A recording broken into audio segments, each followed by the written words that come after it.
Mano vardas yra Gražina Bielausova ir aš skaitau savo tekstą Ne mūsų kaltė – lietuviško rasizmo archeologija. Tądien nustojau bijoti juodaodžių vyrų. Nustojau ne tik bijoti juodaodžių vyrų, bet ir gailėti juodaodžių moterų. Iki atvykdama studijuoti į Klaipėdą, joje lankiausi lygiai 2 kartus, vykdama laikyti stojamųjų egzaminų. Žinojau tik vieną gatvę, tą, kuri jungia universitetą su traukinių stotimi. Už jos ribų miestas man rodėsi kaip išdraikytas siūlų kamuolys, kuriame kiekviena gatvė grasino tik dar labiau apraizgyti nežinomybę, o ne parvesti atgal į bendrabutį ar parodyti kelią į parduotuvę. Pasibaigus vienam iš mokslo metų pradžios renginių, pasimečiau nuo savo kambariokių, kurios mieste orientavosi daug geriau negu aš. Bandžiau prisiminti, kaip grįžti atgal į bendrabutį. Tiesą sakant, norėjau grįžti ne į bendrabutį, o namo, į Vilnių, nes vienatvė ir svetimumo jausmas atslinkdavo kiekvieną vakarą su jūros vėsa ir tamsėjančiu dangumi. Mano pasimetimą ir melancholiją pertraukė kažkieno žodžiai, tariami su švelniu, man negirdėtu anglišku akcentu. Gal nori grįžti į bendrabutį su mumis? Tu pirmakursė, tiesa? Klaipėda vakare gali būti labai klaidi.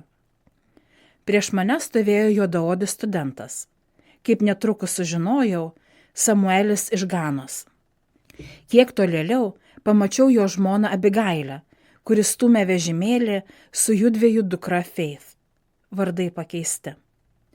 Mane užliejo dėkingumo ir nuostabos banga, su savimi nusineždama kalbos dovaną. Aš niekad nebuvau mačiusi juodaodžio žmogaus iš arti, juolab bendravusi.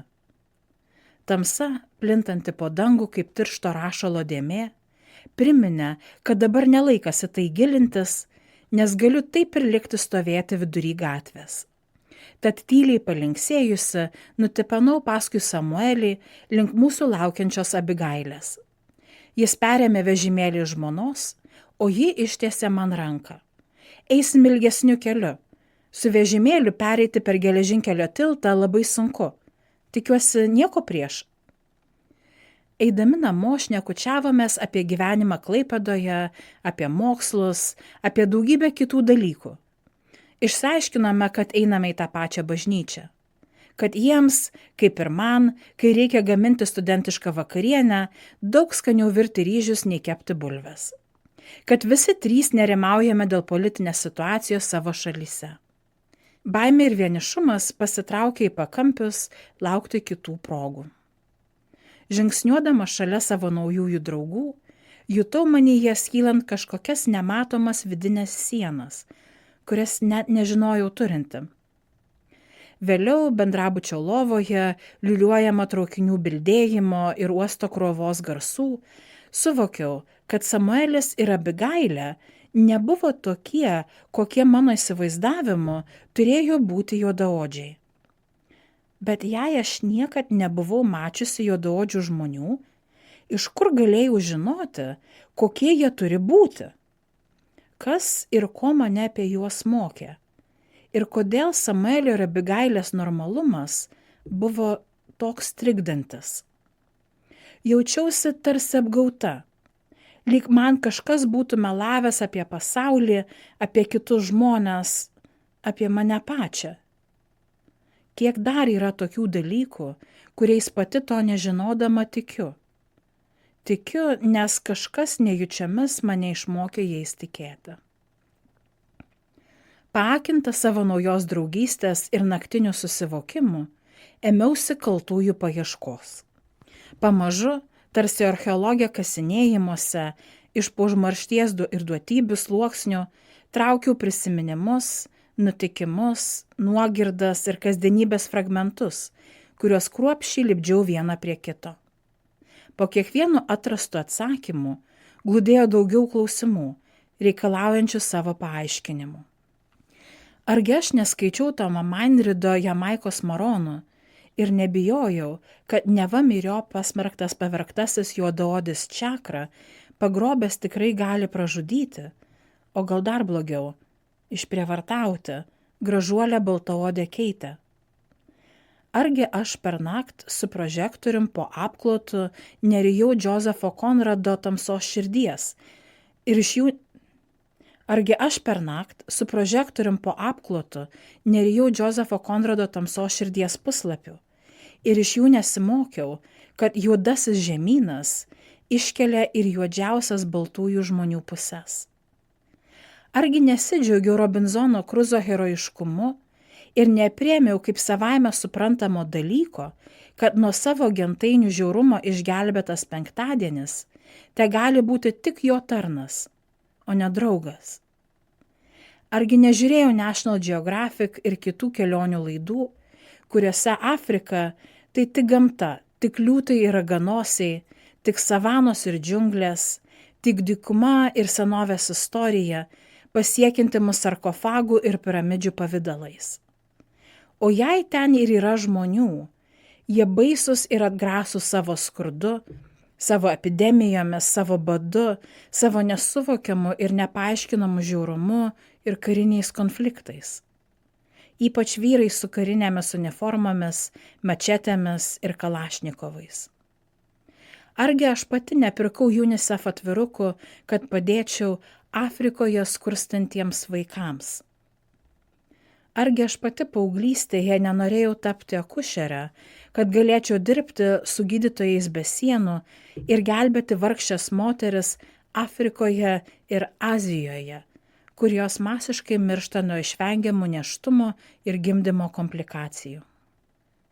Gelbėti juodaodžių žmonės norėjo ir Harrieta Beecher Stowe, žymi XIX amžiaus amerikiečių pamokslininkė, oponavusi vergoviniai sistemai, turbūt geriausia žinoma kaip knygos Dėdės Tomo trobelė autorė. Ja buvau skaičiusi tiek kartų, kad kai kurias ištraukas galėjau cituoti iš atminties, atgalia ranka braukdama gailesčio ašaras. Pavergtų juodaodžių buvo gaila ir Beecher Stowe, ir man, ir daugelį kitų jos skaitytojų. Tačiau gailestis nebuvo vienintelis dalykas, kuris mus jungia. Mus jungia ir įsivaizdavimas, kad juodaodžiai žmonės patys savęs negali išlaisvinti ir kad jiems reikia baltojo išvaduotojo ar baltosios išvaduotojos. Viena iš tų baltųjų išvaduotojų, kuri pasišovė ateiti kolonizuotai ir išnaudojamai Afrikai pagalba, buvo ir Sovietų sąjunga. Joje Dėdės Tomo trobelė buvo leidžiama ir perleidžiama tūkstantiniais tiražais. Tiesa, pakeitus pamaldžius Beecher Stowe pamąstymus į sovietinę propagandą ir taip perrašius nemažą dalį knygos. Už šią įžvalgą esu dėkinga savo draugiai Linai Kerbelytei. Bet pati istorija apie nuolankų ir dorą pavergtą dėdę Tomą, kuris parduodamas iš vieno šeimininko kitam, kol galiausiai atsiduria Luizianos valstijos plantacijoje ir yra negyvai užplakamas, puikiai pasitarnavo, kad parodytų sovietiniams piliečiams, kokie amoralūs yra vakarai, o ypač Jungtinės Amerikos valstijos. Sovietų sąjunga iš tiesų labai anksti stojo ginti vakarų kolonijų nepriklausomybės siekio. Iš dalies todėl, kad darbo klasė, kurios interesus turėjo ginti komunizmas, buvo suprantama kaip peržengianti ne tik tautinius, bet ir rasinius skirtumus. Tačiau palaikydama juodaodžių pilietinių teisių judėjimą Jungtinėse valstijose bei išsilaisvinimo judėjimus visame pasaulyje, Sovietų sąjungos vadovybė turėjo ir progą susilpninti vakarų politinę ir ekonominę galią. Būtent todėl Sovietų sąjunga ėmėsi teikti visokeriopą humanitarinę ir ekonominę pagalbą naujai laisvę iškovojusioms Afrikos ir Azijos šalims. 1958–79 metais Sovietų sąjunga į užsienio valstybės išsiuntė daugiau nei 1 milijardą vakcinų nuo raupų, kurios ženkliai prisidėjo prie to, kad liga būtų beveik visiškai išnaikinta. Sovietiniuose universitetuose buvo parengta ir daugiau nei 40 000 įvairių specialistų. Gydytojų, inžinierių, agronomų, chemikų, kurie grįžę į savo gimtines padėdavo kurti ir taip reikalingą infrastruktūrą ir lojalumą komunizmui. Nenorėdama pasirodinti esanti visiškai ir neišprususi prieš Samuelį ir Abigailę, kurie puikiai išmanė Europos politiką ir geografiją, ėmiau kamšyti savo Afrikos istorijos ir geografijos spragas. Savo nuostabai aptikau, kad sovietinės pagalbos propagandos tinklai pasiekė ir mano bičiulių gimtinę. Iki šių dienų daugiau nei 11% Ganos gydytojų yra išugdyti sovietiniuose universitetuose. Ar gyvybiškai svarbi pagalba, jei ji išnaudojama propagandiniais tikslais, vis dar yra pagalba? Kur yra ta riba? Atsakymų paieškos nuvedė mane link straipsnių apie Patricijos Lumumbos tautų draugystės universitetą Maskvoje, pavadintą nužudyto kovotojo už Kongo nepriklausomybę garbei. Jis atspindėjo paradinę Sovietų sąjungos pusę, atgręžtą į vakarus ir jų buvusias kolonijas. Šį universitetą baigė daugiau nei pusė visų Sovietų sąjungoje paruoštų specialistų iš Pietų Amerikos, Afrikos, Vidurio rytų ir Azijos. Tačiau jei vieni jame išmoko, kad Sovietų sąjunga yra jų gynėja, kiti, kad pažadėtasis rojus ir čia buvo suskirstytas pagal rases. Yra išlikę daugybė liudijimų apie šių studentų patirtą rasinę diskriminaciją Sovietų sąjungoje. Bene žinomiausias ir labiausiai tildytas rasinės neapykantos nusikaltimas, įvykdytas prieš juodaodžius studentus, buvo medicinos studento iš Ganos Edmundo Asare Ado nužudymas 1963 metais. Po šio įvykio daugiau nei 500 studentų iš įvairių Afrikos šalių susirinko Raudonojoje aikštėje į pirmąjį tokio masto protestą nuo 3-ojo dešimtmečio pradžios. Tai nebuvo vienkartinis įvykis. Pirmieji studentai iš buvusių kolonijų dažnu atveju su savimi nešiojosi peilius, kad apsigintų nuo užpuolimų. Rasinė diskriminacija buvo juntama kiekviename žingsnyje. Net moterys ir merginos, kurios užmegzdavo santykius su iš Afrikos atvykusiais studentais, buvo gėdinamos, o jei pastodavo, spaudžiamos nutraukti nėštumą. Toms, kurios atsisakydavo ir norėdavo ne tik susilaukti vaikų, bet ir su jų tėvais išvažiuoti gyventi į jų gimtinę, sovietiniai biurokratai neišduodavo leidimų išvykti. Dar daugiau. Platino gandus apie neatsakingus juodaodžius vyrus, kurie siekia tik pasinaudoti baltosiomis moterimis. Šie įvykiai ir nuostatos formavo ne tiek mane pačią, kiek tuos, kurie formavo mane. Jie formavo mano tėčio, kuris mokėsi Sankt Peterburge, tuometinėme Leningrade, mano mamos, kuri važinėdavo į komandiruotes Maskvoje, mano mokytojų ir kitų suaugusiųjų pasaulėžiūrą.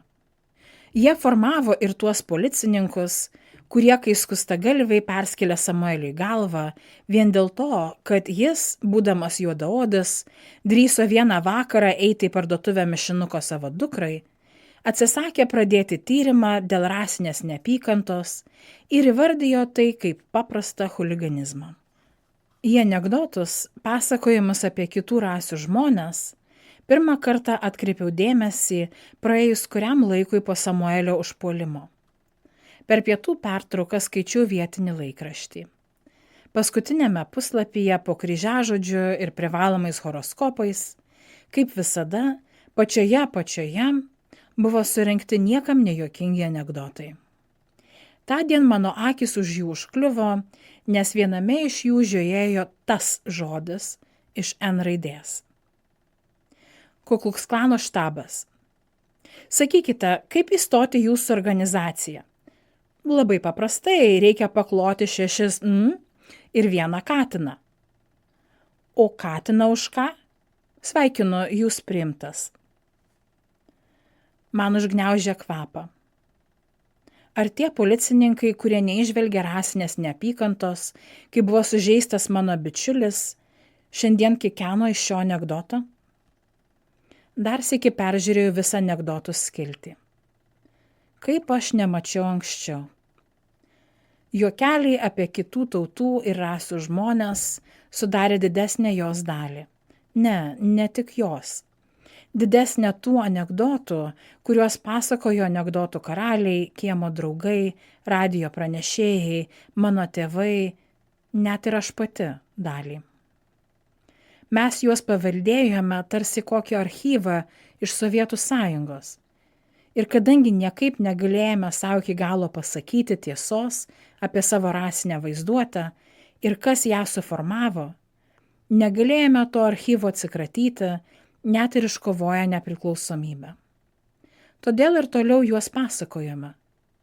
Todėl ir toliau juokiamės. Ypatingai iš čiukčių, tų atetinių sovietinių bajeriukų kvailelių, kurie tapo visų Sibiro tautų veidų jų niekad gyvai nesutikusiems europiečiams.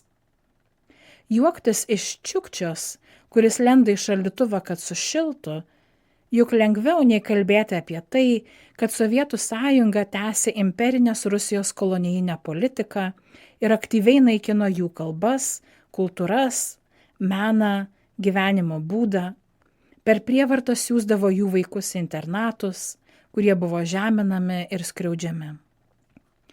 Kratydama anekdotų archyvą savo atmintyje, suvokiau, kad jie nėra tik anekdotai. Jie yra kolonijinio smurto įrankiai. Tos pačios žlugdančios sistemos, kuri pasitelkė degtinę, priverstinį sukeldinimą į miestus, internatus ir trėmimus dalis. Nejučiomis atmintyje iškilo dar vienas sovietinis anekdotas apie tai, kad ukrainiečiai lašinius valgo gabaliuką pasidėję ant duonos riekutės galo, o suvalgę duoną padeda lašinius atgal į šaldytuvą, kitam kartui. Kartu su anekdotu apie tariamą jų šykštumą iškilo ir supratimas, kad to juokelio šaknys holodomorą išgyvenusių žmonių trauminė patirtis. Kaži, o kokius anekdotus Sovietų Sąjungoje pasakojo apie mus, apie mūsų tremtinius? Ir vis mažiau natūralu ėmė atrodyti tai, kad nuo ankstyvos vaikystės buvau mokoma bijoti Romų. Kad pastebėjus juos, man buvo sakoma, jog saugiau pereiti į kitą gatvės pusę ar tvirtai sugniaužti piniginę kišenėje. Toks elgesys tapo beveik nevalingų refleksu. Bet niekas manęs nemokė apie tai, kaip sovietinė sistema draskė Romų šeimas ir kūrė necivilizuoto, suprask sovietiniai sistemai nepasiduodančio Romo mitą. Tačiau saviškius, nepasidavusius tai pačiai sistemai, mes vadiname rezistentais. Šviesaus atminimo latvių rašytoja Nora Ikstena savo romane Motinos pienas paverčia pieną paklusnumo sovietiniai sistemai, indoktrinacijos simboliu. Jei man reikėtų pasirinkti analogišką sovietinės indoktrinacijos simbolį, turbūt rinkčiausi iš čiaupo tekantį vandenį. Bespalvis, kartais lengvai atsiduodantis chloru, higienos ir mokslo pasiekimų, progreso kvapu, gelbstintis gyvybės ir visuotinai prieinamas, o kartais ir privalomas. Ta vandenį gėriau ir aš, ir mano tėvai, ir mano seneliai. Gėrėme ir tikėjome, kad mūsų baltumas yra toks pats bespalvis, kaip ir iš čiaupo tekantis vanduo. Gėrėme ir bijojome, kad ne tik artumas bei intimumas, bet ir draugystė su kitais ir kitokiais tą vandenį užterš. Todėl ilgą laiką apie savo draugystę su Samueliu ir Abigaile, grįždama atostogų namo, saviškiams nepasakodavau. Pasibaigus mokslo metams, žinodavau, kad turiu atsiskaityti ne tik tėčiui, mamai, tetai ir dėdei, bet ir atlikti privalomą piligriminę kelionę į Birštoną, kur gyveno močiutė. Sulaukusi senyvo amžiaus, ji palaikyti ilgo pokalbio nebegalėdavo, o ilgiau užsibuvę svečiai ją vargino. Tad neretai, kad leisčiau jai pailsėti, eidavau pasivaikščioti miesto gatvėmis. Vieno tokio vizito metu lietus mane atvijo į Birštono miesto muziejų, kur tarp pasakojimų apie kurorto istoriją radau man iki tol negirdėtą vardą ir pavardę – Kazys Pakštas. Šis spalvinga tarpukario Lietuvos asmenybė dar jaunystėje išbandė ne vieną profesiją – ir spaustuvininko, ir seminaristo, ir vaistininko. Būtent šis darbas atvedė jį į Birštoną. Galiausiai atsidūrė Jungtinėse Amerikos valstijose, kur įgijo sociologijos išsilavinimą Fordamo universitete, Niujorko valstijoje. Jo interesų ir noro pažinti pasaulį negalėjo aprėpti nė viena mokslo sritis, nė viena karjera, nė viena šalis. Tad smalsumo genamas jis nuolat keliaudavo po pasaulį. Platus išsilavinimas ir pasaulio supratimas jam turbūt aiškiau nei daugeliui kitų sufleravo, kad Lietuvos nepriklausomybei gresia nuolatinis pavojus, o patriotizmas skatino ieškoti sprendimų, ką reikėtų daryti, kaip išlaikyti valstybingumą, jei šalis būtų okupuota. Jo baimės dar aitrino ir tai, kad lietuviai emigruodavo kaip kam pavykdavo. Ir jei vieni atsidurdavo tokiuose lietuvybės židiniuose kaip Čikaga ar Filadelfija, kiti nuklydę į mažiau populiarias šalis ar atsidūrę tautinėje atskirtyje, tiesiog asimiliuodavosi. Tad kaip išsaugoti lietuvybę ir Lietuvą? Pakšto atsakymas – atsarginė Lietuva, arba kaip jis ją vadino, Dausuva. Jis norėjo sukurti lietuvių apgyvendintą vietovę kažkur Afrikoje ar Lotynų Amerikoje, kur būtų galima nukreipti norinčius emigruoti ir užsidirbti, o okupacijos atveju ten perkelti ir Lietuvos valstybę. Tiesa, į Pakšto viziją pernelyg didelio dėmesio niekas tarpukariu nekreipė, bet jo idėjos, ypač prasidėjus Antrajam pasauliniam karui, vis iškildavo viešojoje erdvėje. Stovėdama fluorescentinių lempų šviesoje, prie stiklinio muziejaus stendo, mąsčiau apie svajoklį eruditą ir jo Dausuvą. Kaži, jei grįžus į universitetą apie jo viziją papasakočiau Samueliui ir Abigailiai, kaip jie išgirstų šią istoriją? Ir ką reiškia, žvelgiant į žemyną ar į šalį, matyti juos kaip tuščius, tinkamus apgyvendinti kažkokiai naujai žmonių grupiai? Ką reiškia žiūrėti į žemę ar žemėlapio lopinėlį ir matyti juos kaip terra nullius, kaip niekieno žemę? Tiesa, Pakštas būtų norėjęs pirkti tą žemę, susiderėti dėl tokio projekto su teisėtais savininkais. Jis žvalgėsi į Angolą, Tanganiką, Pietų Rodeziją, netgi Madagaskarą. Su kuo jis būtų derėjęsis? Portugalais? Britais? Prancūzais? Juk jie tuo metu buvo laikomi teisėtai šių teritorijų valdytojais. Pasibaigus lietui grįžau pas močiutę. Ji, kaip dažnai darydavo, ėmė vėl pasakoti apie tai, kaip buvo ištremta į Sibirą, apie gyvulinius vagonus, apie tai, kaip girdėdavo Altajaus kalnuose per rują kaukiančius vilkus, apie tokį speigą, kad langai būdavo apšalę storu ledo sluoksniu net iš vidaus.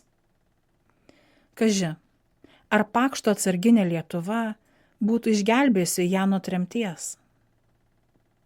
Klausydamasi močiutės pasakojimo, mąsčiau ir apie tai, kad tie, kurie ją ten išvežė, Sibirą matė kaip dykynę, kaip niekieno žemę, kurią buvo galima panaudoti politinio susidorojimo tikslams. Grįžusi namo, atsiverčiau žemėlapį ir ėmiau tyrinėti Altajaus krašto istoriją. Ten, kur išvežė mano močiutę, istoriškai gyveno Hakasų tauta. Kai mokiausi mokykloje, Nei kolonijinė, nei rasinė pasaulio istorija pamokose nebuvo pagrindinis akcentas. Mes kalbėjome apie didžiuosius geografinius atradimus, apie pasaulinės prekybos iškilimą. Kontūriniuose žemėlapiuose braižiau rodyklės nurodančias, kaip judėjo prekės. Iš Ramiojo vandenyno salų plaukė laivai su prieskoniais, iš vakarų Afrikos pakrančių su metalais ir kakava, iš Karibų jūros salų su cukrumi ir medvilne. Iš vakarinės Europos dalies visą pasaulį pasiekdavo iš šių žaliavų pagamintos prekės, pažymėtos kitos spalvos rodyklėmis. Kokios spalvos rodyklėmis žymėjau laivų, gabenusių pavergtus žmones kryptis? Kokiais pieštukais spalvinau salas, regionus, ištisus žemynus, persmelktus kolonijinio išnaudojimo, beprotiško žiaurumo? Ar šalia trikampiukų, rutuliukų ir kryželių, žymėjusių naudingųjų iškasenų radimvietes, pieždavo ir sukryžiuotų šlaunikaulius su kaukolėmis, norėdama pažymėti, kad jos buvo nusėtos nekaltų žmonių kūnais? Ar kaip nors pažymėjau laisvę tik Atlanto vandenyno dugne atradusius pavergtuosius? Kai pradėjau klausti šių klausimų, atsakymas buvo paprastas. Tai ne mūsų istorija. Esame nekalti dėl to. Mūsų rankos nesuteptos. Todėl to nepažymėsime niekaip. Todėl apie tai nekalbėsime arba tik tiek, kiek absoliučiai privaloma, bendriausiais bruožais. Nes kitaip neliks laiko išsiaiškinti pramonės revoliucijos pasekmes Europoje. Klausimų apie vergovę ir išnaudojimą egzamine nebus, o apie Europos geografinius atradimus ir pramonės pasiekimus tikrai bus. Bet jei mūsų rankos niekuo nesuteptos, kodėl nekalbėjome apie Kuršo kolonijas Gambijoje ir Tobage? Ar todėl, kad Kuršo kunigaikštystės irgi egzamine nebus? 17 amžiuje ši vokiečio Jokūbo Ketlerio valdoma vasalinė abiejų tautų Respublikos kunigaikštystė pasiekė Olandų, Britų, Prancūzų, Ispanų ir kitų kolonijinių šalių pavyzdžių ir ėmėsi steigti savo valdomas teritorijas, kolonijas, strategiškai svarbiose taškuose. Viena tokių vakarų Afrikos pakrantėje, kur įsikūrusi dabartinė Gambija, svarbi prekybai pavergtais žmonėmis ir žaliavomis. Kita – Tobagas, Karibų jūroje esanti sala, tapusi trečiaja kolonijinės prekybos grandimi, kur pavergtų žmonių darbas plantacijose virsdavo kava, medvilne, cukrumi. Dėl istorinių atsitiktinumų ir per menkų pajėgumų Ketleriui nepavyko išlaikyti kolonijų. Tačiau ar kaltė ir kolonijinės vaizduotės galia matuojamos tik trukme?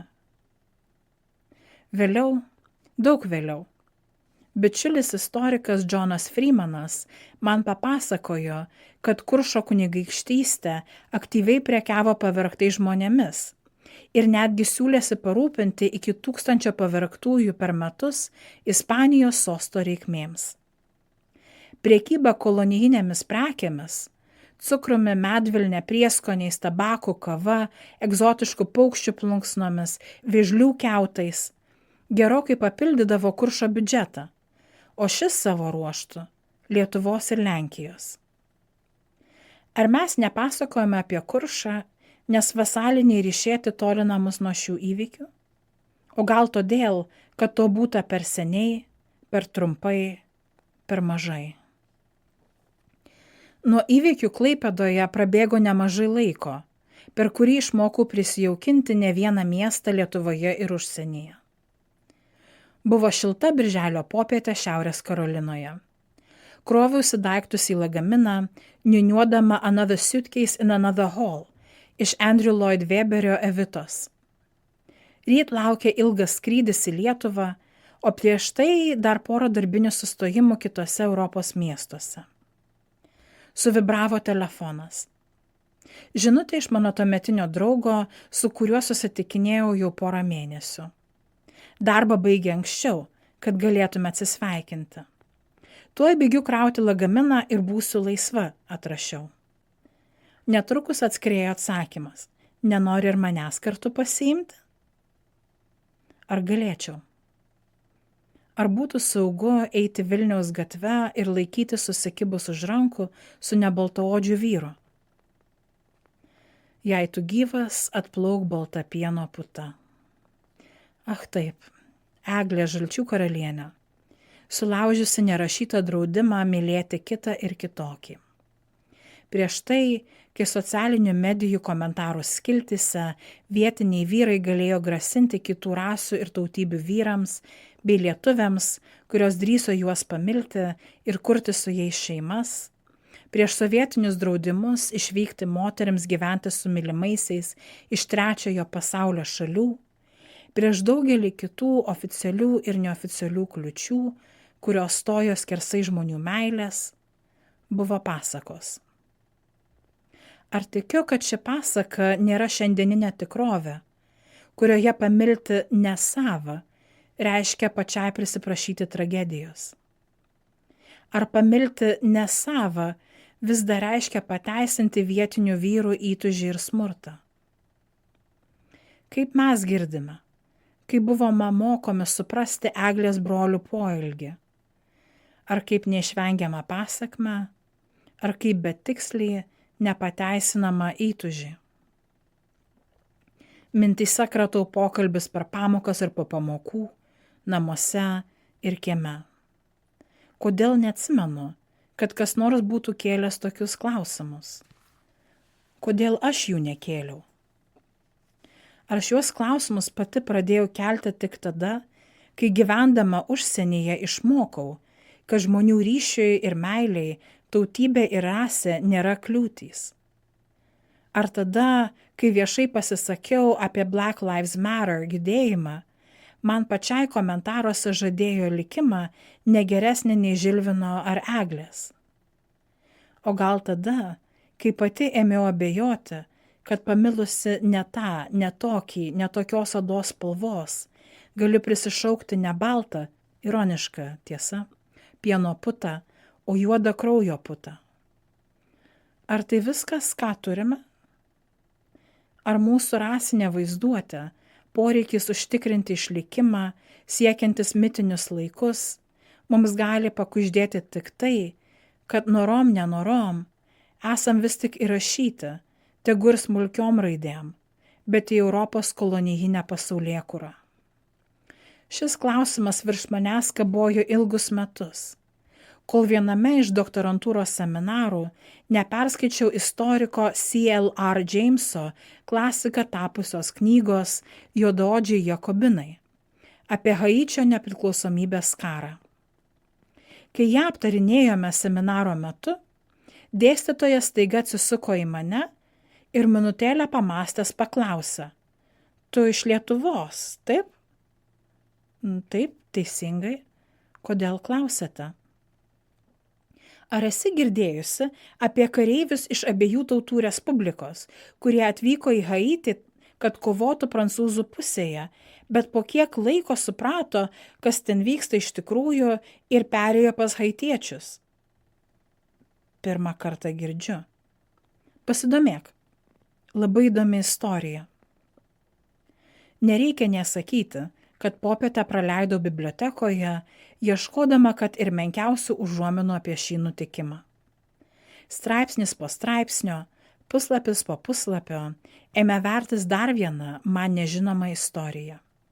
Po trečiojo Lenkijos ir Lietuvos valstybės padalijimo 1795 metais, kai šalis išnyko iš žemėlapių, nemaža dalis abiejų tautų respublikos kariškių nusprendė prisijungti prie Napoleono armijos.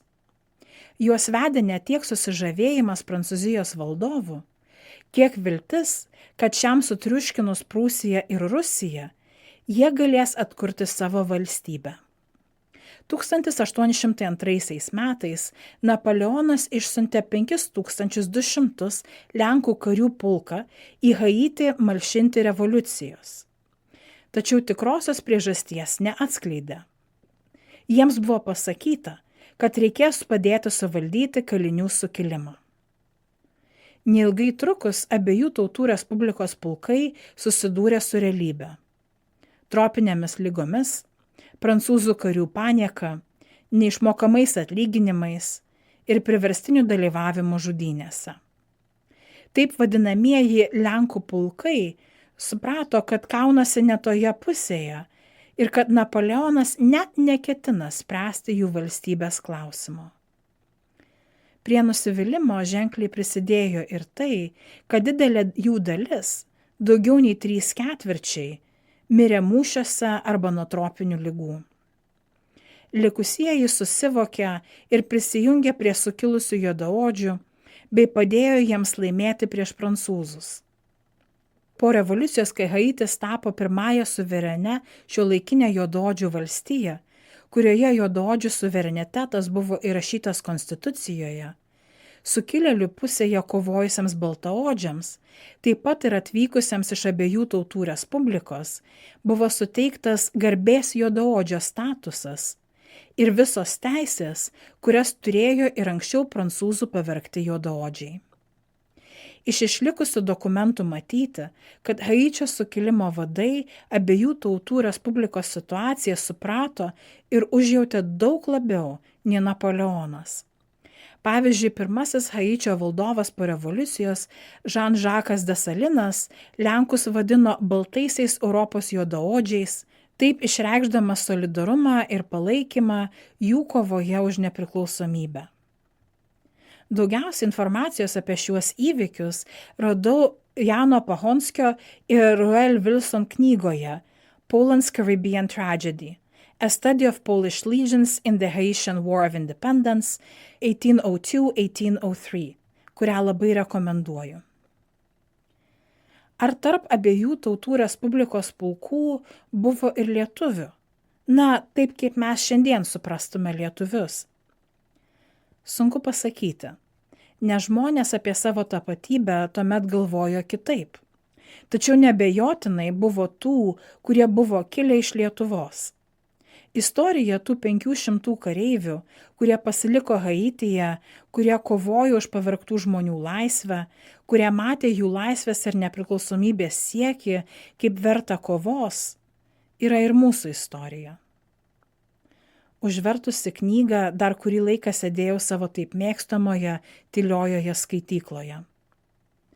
Donaldas Trumpas 2018 m. sausį tokias šalis kaip Haitį išvadino šiknaskylėmis.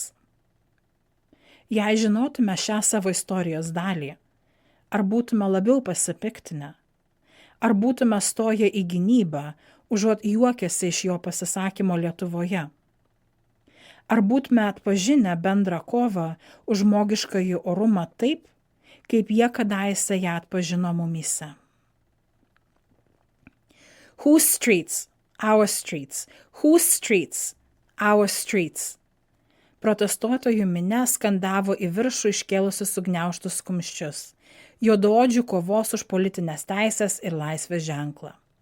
Black Lives Matter protestai vyko jau daugiau nei savaitę laiko. Kasdien. Stengdavausi ateiti, kai tik galėdavau. Minioje mačiau nemažai draugų ir pažįstamų, tiek iš miesto bendruomenės, tiek iš universiteto. Pati savo šyptelėjau. Visur tas pats.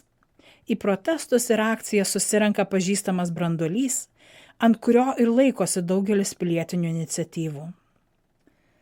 Vienas protesto organizatorių išėjo į gatvės vidurį. Mes čia nesame tam, kad jiems būtų patogu. Mes neatėjome prašyti paslaugos. Mes atėjome reikalauti teisingumo. Nulipkim nuo šaligatvio, užtverkim gatvę.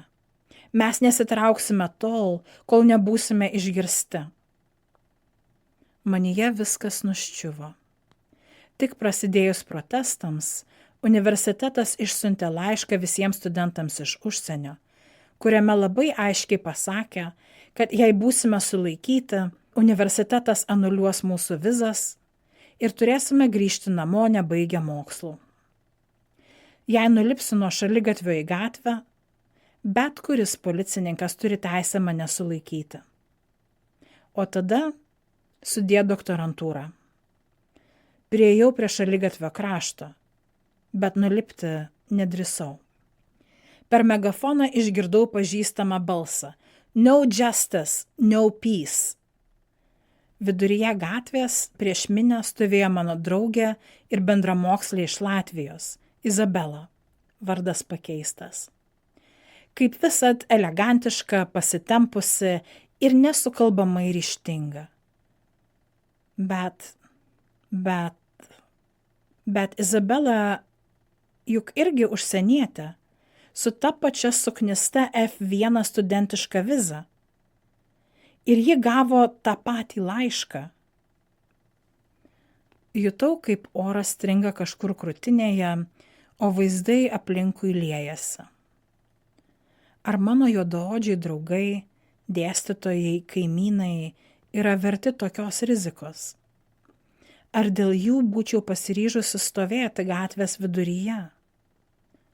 Man už nugaros ūktelėjo sirenos ir akies krašteliu mačiau, kaip keli policijos automobiliai privažiavo prie demonstracijos dalyvių. Fuck the police, we can't breathe. Izabelos balsas dar kartą perskrodė gatvę ir nuaidėjo tolyn. Aš vis dar stovėjau ant šaligatvio krašto ir žiūrėjau į ją. Į ją bereikšmiais, pavargusiais žvilgsniais žiūrėjo ir policininkai. Kažkas iš protestuotojų, atliepdami Izabelos skanduotę, per mašinos kolonėlės paleido NWA dainą Fuck the Police. Per susirinkusią minę nusirito juoko banga. Izabela, pasikeisdama su pirmuoju organizatoriumi, skaitė ilgą juodaodžių, žuvusių nuo perteklinio policijos smurto vardų litaniją. Kiekvienas vardas skambėjo kaip nuosprendis.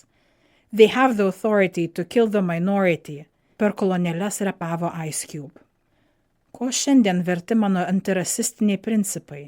Su kuo mokiausi, su kuo draugavau, ką skaičiau, kokios muzikos klausiau, ką citavau, į kokius renginius ėjau, jei aš vis dar stoviu ant šaligatvio.